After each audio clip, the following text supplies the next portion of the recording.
literatura de proximitat, amb Raquel Casas i Lídia Gázquez. Hi ha una creença japonesa que diu que cadascú de nosaltres porta 3 màscares. La primera és la que ensenyem al món, la que pot veure tothom. La segona màscara la reservem per als nostres éssers estimats. La tercera màscara és la més amagada, el rostre secret que mai no ensenyem, el que només coneixem bé nosaltres mateixos. I ara formuleu-vos una pregunta. Com és cadascuna de les vostres 3 màscares? Benvingudes a un nou episodi de Geminades. Avui som a Barcelona, a la potent galeria by l'Escrit. Aquí xerrarem amb la Care Santos sobre la seva darrera novel·la juvenil, titulada La tercera màscara, publicada per EDB el 22, i sobre la seva enorme trajectòria. Benvinguda a Geminades, Care. Moltes gràcies. Encantada de ser aquí. Sí, nosaltres tenim moltes ganes de xerrar amb tu. La Care té una trajectòria llarguíssima i impecable, tant en narrativa per a joves com en la novel·la per a adults. Diu a la seva pàgina web que va començar a escriure als 8 anys i des de llavors no ha deixat de fer-ho ni un sol dia de la seva vida. Va estudiar Dret i Filologia i ha treballat en diferents mitjans de comunicació. Als 25 anys va publicar el seu primer llibre. Des de llavors s'ha publicat 14 novel·les, 6 llibres de relats i una nombrosa obra per a lectors joves, entre la qual destaca la saga formada per Mentida, Veritat, Por, Vent i Els Medina, que ha seduït milers de lectors i l'ha convertida en una de les autores més llegides del nostre país. La seva obra ha estat traduïda a 23 idiomes i també adaptada a la televisió. El 2014 va guanyar el Premi de les Lletres Catalanes Ramon Llull amb la novel·la Desig de xocolata i el 2017 el Premi Nadal amb Mediavida. També ha obtingut importants guardons en el camp de la literatura per a joves. Col·labora habitualment amb el Periódico i amb altres mitjans de comunicació i de tant en tant imparteix cursos d'escriptura creativa. El 2020, l'Ajuntament d'Alcalá de Henares li va concedir el prestigiós Premi Cervantes Chico pel conjunt de la seva trajectòria. Increïble, Care. Sí, jo t'escolto llegir-ho i també m'ho sembla, Sí. Aquesta sóc jo, si tu dius. Increïble, t'admirem molt, ja ho saps. Llavors, el primer que voldríem saber és com encares la novel·la juvenil. Ho fas de la mateixa manera que quan et poses a escriure per adults? Què canvia o què es manté? Ostres, comencem forts. Sí i no. Jo tinc sempre molt clar que la novel·la que començo és per joves o per adults. Sempre sé per qui estic escrivint. Si escric per joves, jugo a escriure per joves. És a dir, no sóc d'aquells autors que diuen no sé què em surt, ja ho tria l'editor. No, a mi els lectors joves m'agraden molt i crec que els conec bastant bé. He tingut també fins no fa gaire 3 adolescents a casa, això m'ha permès tenir un laboratori molt a prop, de quins són els interessos i les fílies i les fòbies dels joves, i m'agrada jugar a seduir-los. A més, és un públic molt difícil, és un públic que no està convençut, que l'has de convèncer. Quan un adult encara la lectura d'un llibre, home, tu ja saps que aquella persona i tu ja formeu part d'un club, no? Però amb els joves això no passa. Amb els joves has de convèncer-los que formar part del club dels lectors és meravellós. I precisament per el repte que suposa, a mi m'agrada molt fer-ho. Llavors, no tinc unes regles molt determinades, però sí estic pendent de què els passa a la gent jove, què podria explicar que a ells els interessi, i a mi també, evidentment. No faré mai la deshonestedat d'explicar una cosa que a mi no m'interessi. Hi ha moltes coses en les que connectem i sí que penso que hi ha d'haver una regla bàsica, una i prou, que és que algun personatge principal, que no cal que sigui el protagonista, millor si ho és, però no cal, tingui l'edat del lector. Crec que això és fonamental per identificació, perquè tots llegim per identificar-nos amb allò que llegim i està clar que els joves necessiten un personatge jove. La resta, jo crec que no hi ha cap diferència entre escriure per joves o escriure per adults. Has estat reconeguda amb molts premis, com comentava abans la Raquel, tant de la crítica com del públic. Què és el millor de rebre tots aquests premis? Què és el que més... Ostres, és magnífic rebre un premi, és que no hi ha ningú a qui no li agradi, no? El que passa que els premis també són perillosos, perquè corres el risc de creure tu això dels premis, no? Jo penso que, com sempre que et passa una cosa molt bona i també molt dolenta a la vida, doncs ho has de viure en aquell moment tan intensament com siguis capaç i pair-ho i gaudir-ho. Els premis s'han de gaudir i celebrar-ho a tope, però l'endemà quan et poses a escriure has de deixar el premi el més lluny possible de la teva taula de treball i en cap moment està pensant ui, que bona que soc, quants premis m'han donat, no? Tot el contrari, perquè això només fa nosa i escriure és molt difícil amb premis o sense premis. i perquè t'hagin donat més premis no ets més bona que el dia anterior, ni ho sabràs fer millor, ni et sortiran millor les coses. Llavors, jo, per exemple, els premis m'ha costat treure'ls de darrere d'una porta, que és on els tenia guardats en una prestatgeria darrere d'una porta, que no els veia ningú, fins que un dia el meu home em va dir: home, ja que t'han donat els premis, almenys posa'ls en un lloc que es vegin. Però jo tinc una casa gran i sí que us puc dir que els premis els tinc en el lloc més allunyat de la meva taula de treball. Si no els vull veure, ni vull recordar-me d'ells, ni vull fer males digestions. Jo crec que tinc els peus molt a terra, que no em pentino l'ego, però és que no vull fer-ho. No ho he volgut fer mai i molt menys ara. No? És meravellós que m'hagin donat els premis. Els agraeixo molt i de tant en tant els miro i els hi trec la pols perquè acumulen molta pols, però ja està. Ja. Bon consell. Estem connectades pels que escrivim, no? Sí. És molt bon consell. Gràcies, Karen. Sí. Molt bé. I mira, amb la tercera màscara tornes a triomfar. La novel·la és finalista del Premi Menja Llibres, entre d'altres, del qual formo part com a membre del grup promotor. El títol ve de les 3 maneres d'explicar la vida. La primera màscara és la més falsa, com has llegit, Lídia, la que ens posem davant del món. La segona és amb la que ens sentim còmodes i mostrem les nostres debilitats sense por que ens fereixin. I amb la tercera mostrem tot el millor i pitjor de nosaltres, sense que puguem controlar-ho. D'on sorgeix la idea del títol de les 3 màscares? Doncs de la passió per la cultura japonesa. A mi la cultura japonesa m'entusiasma des de diferents punts de vista, però a més estic envoltada de niponòfils. No? A casa meva tothom és molt amant de la cultura japonesa, començant pel meu company i continuant pels meus fills, cadascú a la seva manera, l'un pel cinema, l'altre per les belles arts, el tercer pels videojocs, doncs tots adoren el Japó i aquesta novel·la també tenia un punt d'inspiració gran en la persona de la meva filla, perquè la meva filla fa el tipus d'art que fa la protagonista de la novel·la, ella em va ajudar molt a fer-ho, la mateixa imatge de coberta és una imatge de l'Èlia Olmedo, la meva filla, que era molt joveneta quan la va fer, ara també és molt joveneta, però ara té 20 anys i ja sembla que queda com més bé. Quan va fer aquesta coberta era encara més jove, no arribava ni a 18. I per tot plegat doncs, va ser una font d'inspiració important, la cultura japonesa, com ho és per aquestes generacions noves, no, d'adolescents. I aquesta creença, jo no sé exactament com hi vaig arribar, segurament per alguna obra literària, però em va semblar meravellosa, perquè la trobo molt encertada, no? Aquesta idea de, clar, tenim diferents màscares, allò que diem tant, són polièdriques les persones, doncs mostrem cares diferents d'aquest polièdre, depèn de qui se'ns posa al davant, no? Llavors jo ara, per exemple, sóc la Karen que es mostra al davant de tothom, no? La que no us diria una impertinència, la que no us posaria a plorar ni a explicar, perquè és la meva primera màscara la que estic ensenyant, no? La segona és la que ensenyo a casa, els meus éssers estimats, i aquesta ja no és tan bonica, no? Ja no es comporta sempre tan bé, no diu sempre allò que s'ha de dir, no? Allò que toca, sinó que de vegades també mostrem les nostres parts més lletges a les persones que més estimem, no? I la tercera és la que no ensenyes a ningú. Allò que ets tu quan et quedes sol, que penso que és interessant aquest plantejament. Què ets tu quan ningú et mira? Doncs aquesta és la tercera màscara. I tot aquest joc de les 3 màscares em semblava tan atractiu i alhora tan autèntic, no? Tan de debò, del que fem cadascun de nosaltres, que vaig decidir posar-ho al títol.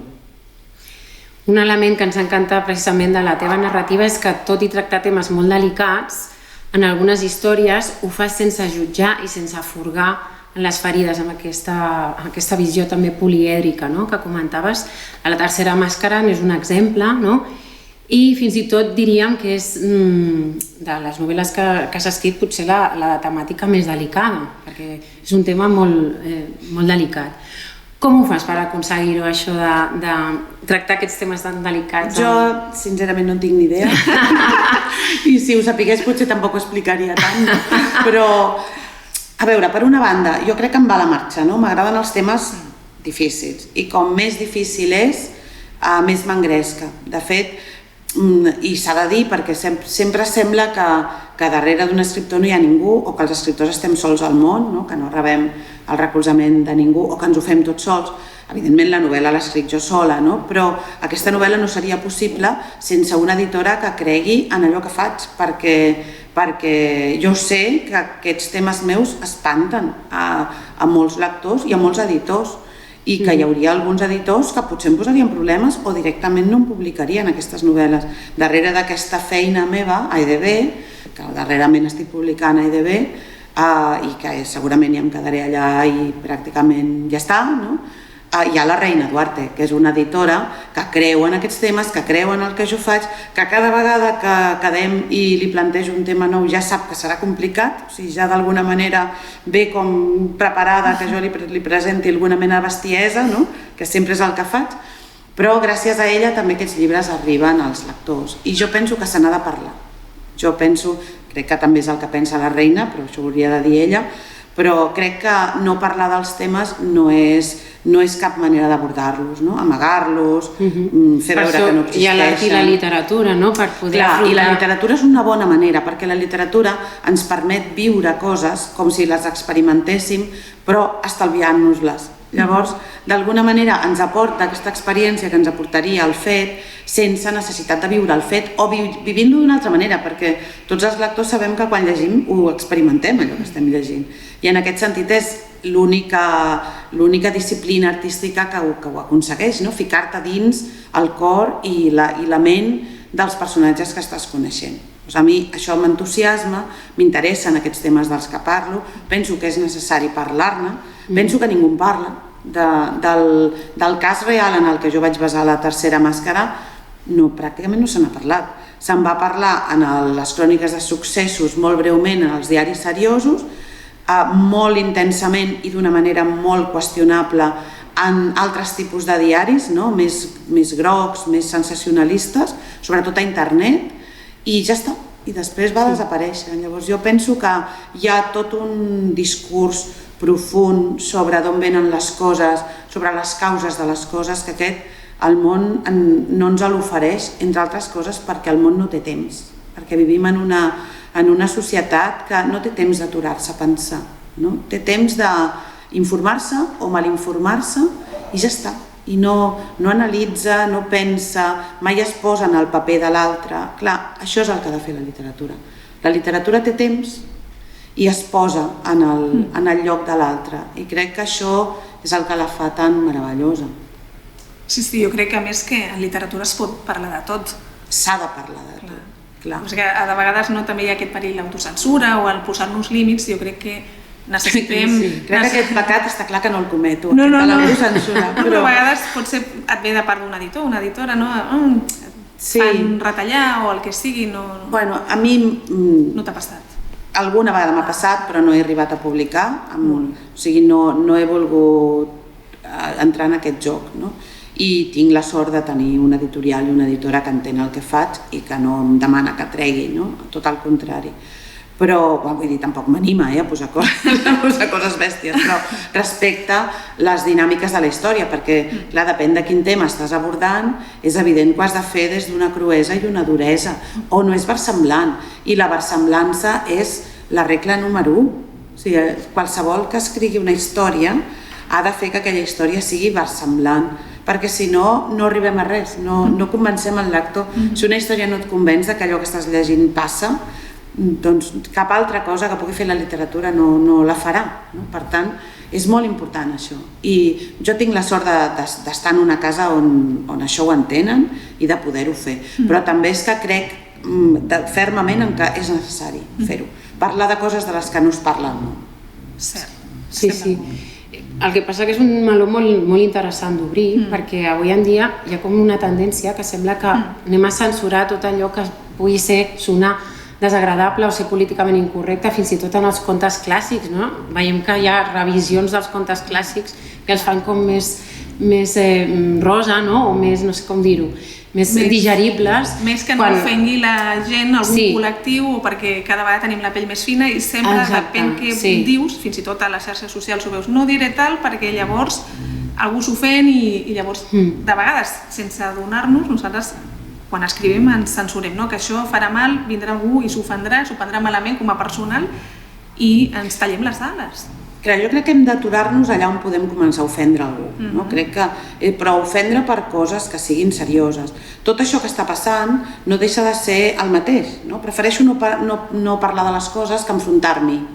Prefereixo censurar a donar eines per valorar. Això ha passat molt, per exemple, amb el suïcidi, que és un tema del qual ara, per sort, se'n comença a parlar de la manera en què se n'ha de parlar, no? Però durant molts anys s'ha censurat el suïcidi, fins i tot en els mitjans de comunicació, perquè creien aquestes tonteries de que el suïcidi genera efecte crida, no? I que si en parlem farem ganes de suïcidar-se a tothom, però quines coses diem, per favor, els éssers humans som capaços de dir les xorrades més grans del món. Bueno, ens encanta, perdoneu perquè estic una miqueta refredada avui, preguntar a les autores sobre el seu procés d'escriptura. Llavors, quan vas crear la Diana, amb qui et vas inspirar? Bueno, la Diana és un mix que té tant elements... Tot és molt proper, perquè de vegades sembla que escriguis de coses que no tenen res a veure amb tu i tu en tots els personatges que fas hi aboques moltes coses pròpies, no? La Diana té una part important de la meva filla i també té una part important meva i coses que no són ni de l'una ni de l'altra, perquè la ficció pura moltes vegades és el ciment o l'argamassa, no? Que serveix perquè tota la resta tingui coherència, però és un personatge que em queda molt a prop, tot i que el que ha fet la Diana jo no ho he fet mai, no? Però em queda molt a prop i també em queda molt a prop per altres fonts. I després té aquesta font d'inspiració que per mi sempre és molt important, l'actualitat, per mi el que passa al món sempre és un punt de partida molt important, les notícies i gairebé sempre les notícies menys amables i més complicades. I aquest cas, el de la Diana, lamentablement està inspirat en un cas real que va passar a Barcelona fa ja uns quants anys i que jo vaig documentar i que després vaig estirar del fil i vaig investigar i vaig seguir, és a dir, que ha passat. No podem dir què perquè és una novel·la de la que de seguida es fa un spoiler, sí, no fem spoilers. Però aquest crim terrible que ha comès la protagonista va passar exactament de la mateixa manera a Barcelona i va ser jutjat molt durament, que això és una cosa que a mi sempre em crida l'atenció, no? Quan un adolescent comet un error d'aquestes dimensions, de quina manera tota la societat es llença sobre ell a jutjar-lo com si fos adult i segurament d'aquestes crítiques i d'aquesta duresa dels judicis que jo vaig llegir va sorgir la necessitat de parlar d'aquest tema. El tema del dolor és un dels més recurrents en les teves novel·les i la tercera màscara en aquesta obra és essencial.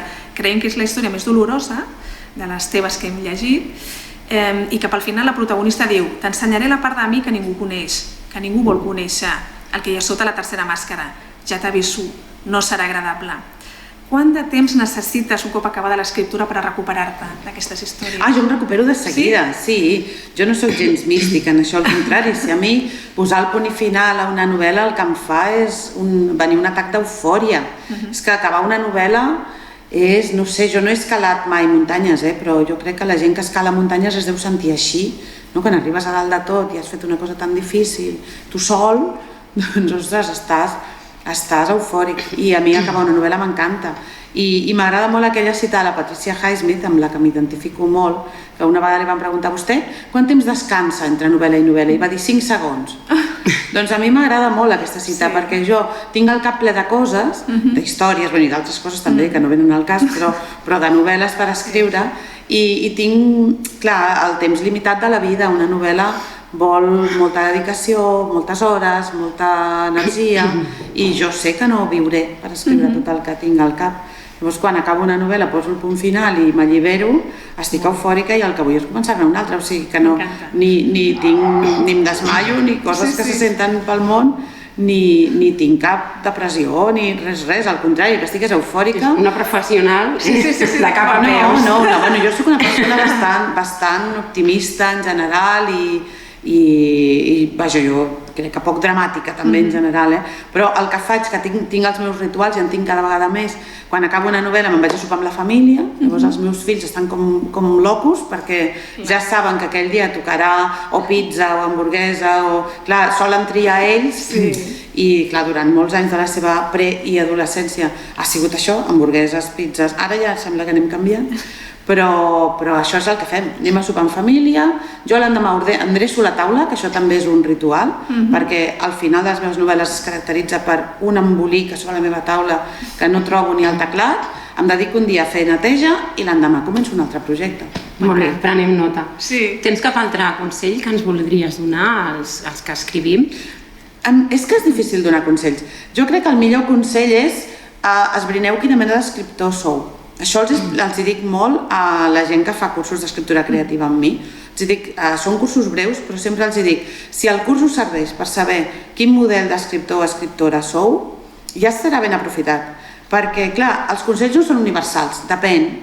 Doncs tu ets dels que necessita pensar abans d'escriure, dels que pensa mentre escriu, que hi ha escriptors que ho fan així, escriuen a raig i van rumiant a veure allò cap on va, o dels que escriuen després, perquè també n'hi ha, que a mi aquests em semblen esgotadors, el sistema de treball, però jo tinc molts col·legues que escriuen a raig, moltes coses que després no aprofitaran, i després mediten i treuen i poden i organitzen. Clar, això em sembla, a mi particularment em sembla més difícil. Tipus d'escriptors, no? Jo claríssimament sóc el primer. Jo sóc de les que s'asseu, rumia, faig esquemes, faig dissenys de personatges, decideixo on estaran els moments de màxima intensitat de la història. Al final, per mi molt important, al final ha d'estar decidit abans de començar. I després, quan ja ho tinc tot clar i he pres unes notes, que cada vegada són més lleugeres, abans eren molt exhaustives, ara s'han aprimat molt les meves notes, jo crec que és l'experiència i els anys d'escriptura, no? Però em faig un esquema i després segueixo aquell esquema i sé sempre on vaig. Perquè jo, per exemple, he après que no suporto la sensació d'asseure'm davant l'ordinador i no saber què he de fer, què han de fer aquests personatges, cap on ha d'anar aquesta història. Jo no ho suporto i no se m'acuden coses així sobre la marxa, coses bones, vull dir, coses vàlides. Per tant, ho rumio abans i jo sóc clarament d'aquesta mena d'escriptor. Llavors, consells n'hi hauria moltíssims, però són aplicables a mi i potser no a una altra persona. Però és interessant dedicar un temps, quan comences a escriure, a provar diferents mètodes i a saber tu qui ets, quina mena d'escriptor ets i, per tant, què necessites, quin és el teu mètode. Molt bé, doncs fins aquí l'entrevista amb la Care. Moltíssimes gràcies per atendre'ns. Disculpa el refredat i aquestes coses passen del directe. Volem donar moltes gràcies també a la Chantal i a la Galeria L'Escrit, que ens ha donat avui la possibilitat d'enregistrar aquest podcast aquí, a l'Adrián Gázquez, el nostre realitzador, i a tots els que ens veieu i ens escolteu cada mes. Moltes gràcies a tots. Gràcies a vosaltres. I ens seguim llegint i recomanant. Moltíssimes gràcies. Quin goig.